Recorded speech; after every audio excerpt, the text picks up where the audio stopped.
Hi guys, welcome back to my YouTube channel. നമ്മളിന്ന് ഉണ്ടാക്കാൻ പോകുന്നത് ചിക്കൻ ഫ്രൈഡ് റൈസ് ആണ്. അപ്പോൾ നമുക്ക് വീഡിയോയിലേക്ക് പോയാലോ. നമ്മളിവിടെ ഫ്രൈഡ് റൈസ് ഉണ്ടാക്കാനായിട്ട് ഉരുളിയാണ് എടുക്കുന്നത്. അതിലേക്ക് നമ്മൾ ബട്ടർ ഇട്ട് കൊടുക്കുന്നുണ്ട്. ഇനി നമ്മൾ ചെറുതായിട്ട് അരിഞ്ഞ മുളകും പിന്നെ ഇഞ്ചിയും വെളുത്തുള്ളിയും പേസ്റ്റ് കൂടാണ് ആഡ് ചെയ്യുന്നത്.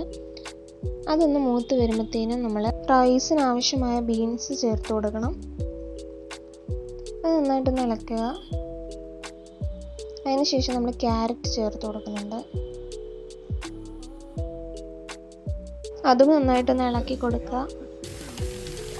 അതിനുശേഷം നമ്മൾ 2 സവാള നന്നായിട്ട് അരിഞ്ഞത് ആഡ് ചെയ്ത് കൊടുക്കുന്നുണ്ട്. കുറച്ച് ഉപ്പൂടെ ചേർത്ത് നന്നായിട്ട് ഇളക്കി കൊടുക്കുക.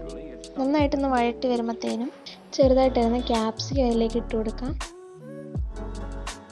അതിനുശേഷം നമ്മൾ ചിക്കൻ ക്യൂബാണ് ഇടുന്നത്. ചിക്കൻ ക്യൂബ് എല്ലാ മാർക്കറ്റിലും ഇപ്പോൾ അവൈലബിൾ ആണ്. അതുകൊണ്ട് നന്നായിട്ട് ഇളക്കി കൊടുക്കാം. അത് നന്നായിട്ടൊന്ന് ഇളക്കിയിട്ട് നമ്മൾ soya sauce 1 spoon soya sauce ഇട്ട് ഇളക്കുന്നു. അതിനുശേഷം ചില്ലി സോസ് അതും 1 സ്പൂണാണ് നമ്മൾ ചേർക്കുന്നത്. അതിലേക്ക് നമ്മൾ നേരത്തെ തന്നെ എടുത്തു വെച്ച ചിക്കൻ മാരിനേറ്റ് ചെയ്ത് പൊരിച്ചത് ചെറുതായിട്ട് ചിക്കി ഇട്ടതാണ്. അതും ചേർത്ത് നന്നായിട്ട് മിക്സ് ചെയ്ത് കൊടുക്കാം. അതിനുശേഷം ഈ മിക്സ് എല്ലാം കൂടെ ഒരു സൈഡിലേക്കാക്കി ഒരു റൗണ്ട് ഷേപ്പ് ഭാഗത്തുണ്ടാക്കിയിട്ട് അതിനകത്ത് കുറച്ച് എണ്ണ ചേർത്ത് നമ്മൾ നേരത്തെ തന്നെ ആക്കി വെച്ചിരിക്കുന്ന 2 മുട്ടയും കുരുമുളക് പൊടിയും ഉപ്പൂടെ ചേർത്ത് ഇളക്കിയതാണ്.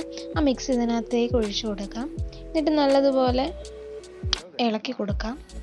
അങ്ങനെ മുട്ടയൊന്ന് വെന്ത് കഴിയുമ്പോഴത്തേനും ബാക്കി മിക്സോടെ ചേർത്ത് നന്നായിട്ട് ഇളക്കി കൊടുക്കാം. അതിനുശേഷം നമ്മൾ ഫ്രൈഡ് റൈസിന് വേണ്ടിയുള്ള റൈസ് നേരത്തെ തന്നെ വേവിച്ച് വെച്ചിട്ടുണ്ടായിരുന്നു. അത് നമ്മുടെ കുറേശ്ശെ ചേർത്ത് ഇളക്കി കൊടുക്കാം. അങ്ങനെ കുറച്ച് നേരം മൊത്തത്തിൽ ഒന്ന് ഇളക്കി സെറ്റാക്കിയിട്ട് അതിനകത്ത് കുറച്ച് കുരുമുളകോടെ ചേർത്ത് നന്നായിട്ട് വീണ്ടും മിക്സ് ചെയ്ത് കൊടുക്കാം. അതിനുശേഷം ഡെക്കറേഷനായിട്ട് ഇല ആഡ് ചെയ്ത് കൊടുക്കാം. അങ്ങനെ നമ്മുടെ ഫ്രൈഡ് റൈസ് റെഡി ആയിട്ടുണ്ട്. ഈ വീഡിയോ ഇഷ്ടമായെങ്കിൽ ലൈക്ക് ചെയ്ത് സബ്സ്ക്രൈബ് കൂടെ ചെയ്തേക്കണേ.